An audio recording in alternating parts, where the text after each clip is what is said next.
Hey, what's going on YouTube? Welcome back to another video. In today's one, I wanted to go ahead and make a PoE beginner guide. So this video isn't going to be super long. I want to keep it on the shorter side, about 8 to 10 minutes. I could easily make a video like 2 to 3 hours long, explaining all of the basics about Path of Exile, hell, even probably longer than that. So I want to keep it on the shorter side. It's not going to encompass all the information I want to convey, but I want to kind of take it piece by piece, and I'm going to make videos like this over the course of a series. So this video is probably going to be about like the league to select, the character selection, and maybe some other basics like that. And then the next video in the series will be explaining something else different. But anyways, that's kind of my look on it, and I figured now is the perfect time to make a beginner's guide, considering I just swapped over to making Path of Exile content on the channel. So here we are. So once you've downloaded the game, you can go ahead and log in and create a character, and then it will prompt you to go ahead and select a different league of your choice. So basically there's standard league, so if you play Diablo, as far as I understand the Eternal Realm, that's basically what it is over here. At the end of every league, that's where all your characters and all their loot go, that's where all the legacy stuff is, and you have access to the legacy stuff if you want to do the trade league over there, and that's basically it. That's where everything kind of gets dumped off later on. And if you want to play that and you don't want to ever worry about playing a temporary league, that's where you can go. It doesn't really matter though, because even if you play in the current league, your character is going to get migrated over there anyway, so it doesn't really matter, but that's basically it. The big plus there is you never have to have a character migrate, so you're never going to have to deal with empty tabs, which we can talk about later, and also you'll have access to all the legacy stuff if you want to do that. And then we have the current league mechanic, which is called Affliction right now. So basically, every 3 to 4 months we get a brand new league mechanic in Path of Exile. When these new league mechanics come out, there's always two versions of them, or two different leagues of them. There's the softcore and the hardcore variant of it. Basically, if you want to participate in any of these two leagues, you have to make a brand new character in them. There's no exception to that. It's a fresh start. So that's the difference between standard and the new league. In standard, your character's always there. You never have to worry about making a new character in order to play in standard. However, every 3 to 4 months when that new league comes around, you do have to make a new character if you want to participate in the brand new league. So the differences between softcore and hardcore is pretty simple. In softcore, if your character dies, the only penalty you get is an experience loss towards your next level. You can also play in a party, and you can also have access to trade. You can also do some of these things in hardcore. However, if your character dies in the hardcore league, your character will be migrated over to the softcore version of the league. So if you die in hardcore affliction, your character will then be moved over to softcore affliction, along with all of the items that were on that character. However, anything that is in your stash tab in the league, so if anything is in your stash tab in softcore or hardcore, they will remain there for the rest of the league as long as you want them to. You can also go ahead and enable a setting called solo self-found. Basically what this does is it restricts party play and trade, so it just makes it so that if you want to go ahead and acquire upgrades for your build, you have to go out there and farm them and do it yourself. So as a new player, if you don't really know what you're doing, I would highly avoid playing solo self-found and hardcore to initially start until you have a general understanding of the game, and then if you want to, I would maybe recommend playing like solo self-found softcore, and then eventually once you feel confident enough, if you want to challenge yourself, you can then go play hardcore solo self-found if you really want to. But to start off with, I would recommend just staying away from hardcore and solo self-found until you obtain some general knowledge of the game and how it works and how to build defensive layers, how to scale your damage, etc., stuff like that, and then you can go ahead and try those things out later on. Next up, we can talk about the different characters you can play as in the game. So there's 7 total, and I don't believe as a new character you have access to the Scion anyways. It's been a long time, I can't remember. But anyways, don't worry about Scion, she's pretty advanced, and yeah, just don't worry about her right now. Anyways, you have access to the other 6, so you can play as either a Witch, Duelist, Ranger, Marauder, Shadow, or Templar.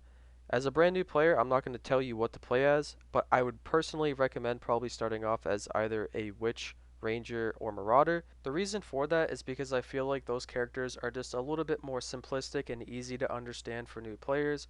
Basically, the skill tree is divided up into sections, so the Witch is all about intelligence, the Marauder is all about strength, and the Ranger is all about dexterity. Whereas the Templar, the Shadow, and the Duelist are all kind of hybrids of those. So basically the Templar is a strength and int hybrid, the Shadow is an int and dex hybrid, and the Duelist is a strength and dex hybrid. So basically, it's not like it's overly complicated to make a good build with those characters. However, as a new player, you know, If you want to cast spells, have a lot of mana, have a lot of ES, the Witch is going to be much more simple and easy to understand for you. If you want to be really tanky, have a lot of armor, have a lot of life and regen, you just want to play as a Marauder.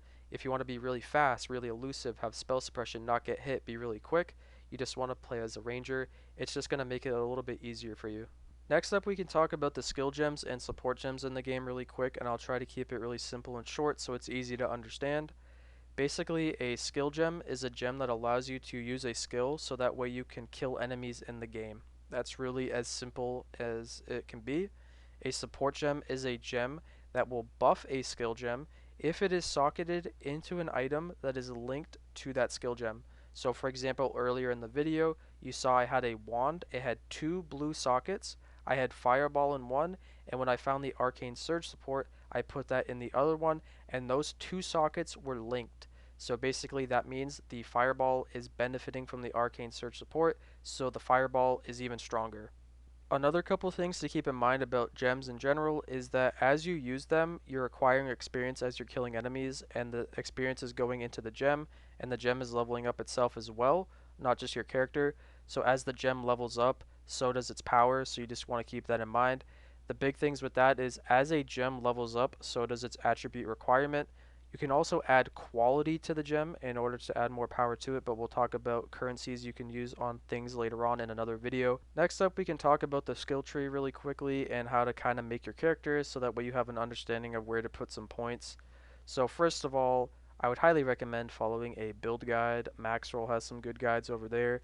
Basically, I recommend you have a template that you follow so that way you're not confused and left there angry wondering why you keep dying, why you can't do damage, etc. Just have something you can follow along with so that way you're just not clueless. A really good rule of thumb, in my opinion, is it never hurts to grab some more life nodes. If you don't know where to put your points, it's good to just start building into defense so that way you're not, too squishy. Because if you can't stay alive long enough to do damage, well, you're kind of screwed there. So I would highly recommend grabbing some life nodes, but you also want to build defense in other ways. You want to have layers of defense in Path of Exile. So, for example, if you're on a witch, start to grab some energy shield nodes. If you're on a marauder, start to grab some more armor as well as health nodes. And if you're on a ranger, start to grab some more evasion and spell suppression nodes, stuff like that.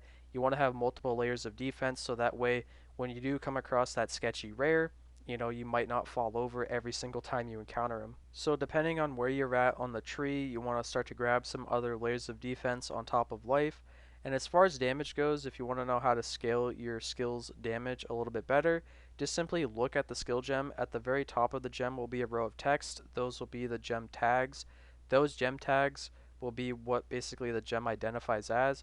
So for example, I'm using Fireball. The Fireball skill gem has the fire, the spell, the AoE, and the projectile tag. If I take any node on the skill tree that buffs those particular things, it will directly increase the damage of my fireball. So it's really that simple. Just look at your gem tag, type that in at the top of the tree, and just start to path and see kind of where you can go.